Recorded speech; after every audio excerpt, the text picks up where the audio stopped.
विनायक द्विवेदी जी, कानपुर से। श्री हरिवंश महाराज जी। महाराज जी, मेरा प्रश्न है कि मैं सरकारी पदों के चयन के लिए तैयारी कर रहा हूँ। काफी समय से तैयारी में लगा हूँ, लेकिन कभी कभी आत्मविश्वास की कमी और दिमाग में ये संशय आ जाता है कि जो मैं कर रहा हूँ वो सही चयन है या फिर इसमें बदलाव करना चाहिए। महाराज जी, इस परिस्थिति में हम मुझे तो क्या करना चाहिए? हम तो सिर्फ प्रिया प्रीतम भजन भगवत प्राप्ति। ना हमको अभी सरकारी नौकरी की है, ना हम करने का कोई लक्ष्य है, ना हम उसके विषय के ज्ञाता है। बचपन से भगवत मार्ग में रहे हैं। तो वैसे हमने तो एक बोर्ड में लिखवा रखा है कि आप हमसे प्रश्न केवल परमार्थ का, अध्यात्म का, भगवत मार्ग का करें। पर उसमें भी जब कोई गृहस्थी में अपनी समस्या का समाधान, उसे हम भागवती की, तो हम इतना जरूर कहते हैं, उत्साह संपन्न मदीर्घ सूत्रम क्रिया विधिज्ञम विष्णे सुसक्तम सूरम कृतज्ञम दृढ़ सौहृदय से लक्ष्मी स्वयं याति निवास है। तो जगत की उन्नति के लिए कह रहे हैं ये श्लोक। जगत जागतिक ईश्वरी की प्राप्ति के लिए, चाहे नौकरी हो, चाहे व्यापार हो, चाहे किसानी हो, चाहे किसी भी का उत्साह संपन्न, कभी अपना उत्साह टूटने नहीं देना चाहिए। वो तभी नहीं टूटेगा जब भगवान का आश्रय होगा। कर तुम अकर तुम अन्यथा कर तुम सर्व समर्थ मेरे भगवान है। आज मैं यहां हारा हूं तो कल जीत जाऊंगा। उत्साह तभी आपका संपन्न रहेगा जब भगवद आश्रय है। उत्साह संपन्न, हर स्थिति में अपने को कभी निराश नहीं होने देना, कभी टूटने नहीं देना, कभी हारने नहीं देना। क्योंकि कभी संपत्ति का योग होता है, कभी विपत्ति का होता है, कभी अनुकूलता आती, कभी प्रतिकूलता आती, कभी जय आती, कभी पराजय आती है। ये द्वंद्व चलते रहेंगे, चाहे कोई भी हो, सबके जीवन में आते हैं। पर हमें उत्साह संपन्न बनना है। इसके लिए भगवद आश्रय अंदर से चलना चाहिए। हरि शरणम, हे भगवान मैं आपकी शरण में हूं। तभी आप इस लोक में उन्नति प्राप्त कर सकते हैं, उत्साह संपन्न हो सकते हैं। नहीं तो उत्साह विजय में दिखाई देती है, अनुकूलता में दिखाई देती है, हार में कहाँ उत्साह दिखाई देता? सब निराश हो जाते हैं। लेकिन वही शूरवीर है जो हार में भी निराशा ना आने दे और किसी भी कार्य को आगे के लिए न टाले, दीर्घ सूत्री न बने। इसलिए मदीर्घ सूत्रम अदीर्घ सूत्री। तत्काल जो कार्य हमें कल करने के लिए दिया गया है, भले संपन्न कल हो, लेकिन चिंतन के द्वारा हम पूरा आज ही कर लेते हैं कि ऐसे से ऐसे ऐसे ऐसे करना है। हम कार्य की सफलता का पूरा अपने दिमाग में बैठा लेते हैं चिंतन के द्वारा।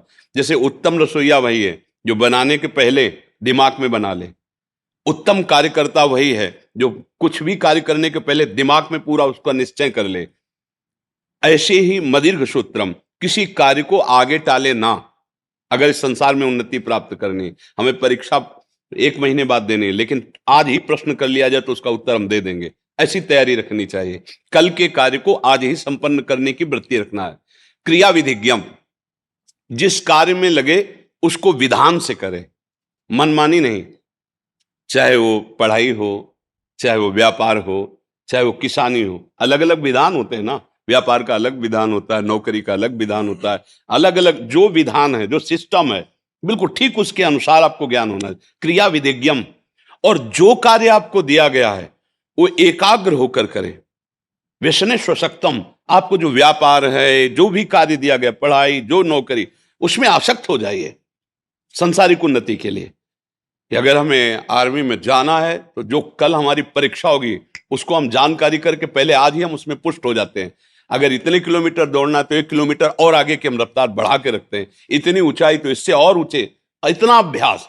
क्रिया विधिज्ञम व्यसने सुसक्तम शूरम, हृदय को सदैव बलवान रखे। हृदय में कभी दुर्बलता, नीचता हमारे हृदय को छू ना जाए। अगर हृदय बलवान रहेगा, आपका संकल्प दृढ़ रहेगा, आपका भाव दृढ़ रहेगा, तो पराजय भी आपकी विजय का हेतु बन जाएगी। शूरम और कृतज्ञम, अगर कोई आपका उपकार करता है तो कभी विश्वासघात न करे, उसका कृतज्ञ रहे। अगर एक बार भी उसने कोई हमें धर्म की शिक्षा दी, हमारे को बचाया, हमारे को वो सत्य मार्ग पर, तो हम सदैव कृतज्ञ रहें। हम ऐसा विश्वासघाती स्वभाव हमारा ना हो। दृढ़ सौहृदय, पूरा परिवार या मित्र मंडली, हम ऐसे आचरण करें कि वो हमें प्यार करे। सौहृदय कि यार ये तो अपना बंदा इतना विश्वसनीय है, कि अगर किसी भी तो इससे धोखा नहीं हो सकता। अगर ऐसे स्वभाव वाला व्यक्ति है तो जो पद चाहे उसे प्राप्त हो सकता है, भगवान का आश्रय और इन लक्षणों का जीवन में, फिर निराशा नहीं, फिर निराशा नहीं होगी। अगर आप अच्छे आचरण नहीं करेंगे, पाप कर्म करेंगे, तो जो बचे हुए सुकृत हैं वो भी नष्ट हो जाएंगे। अगर जो उन्नति का मार्ग है वो भी पतन के मार्ग में बदल जाएगा। ये कर्म भूमि है ना, हम अच्छे कर्म करें, पतन का नंबर आ रहा है, मान लो पाप का नंबर आ रहा है, तो पतन के लिए गिराने की कोशिश करेगा, लेकिन आपका ये नया कर्म आपको बचा लेगा, आपको उठा देगा। भगवद आश्रय और सत्य आचरण करना, कभी भी निराश ना होना, देखो कहीं पराजय नहीं होगी। और ये बात अच्छे से समझ लो कि दिन और रात जरूरी है। दिन ही दिन रहे तो ठीक नहीं, रात ही रात रहे तो ठीक। ऐसे इस सृष्टि में दुख और सुख, जय और पराजय, द्वंद्व चलते रहते हैं, इनमें निराश ना होवे।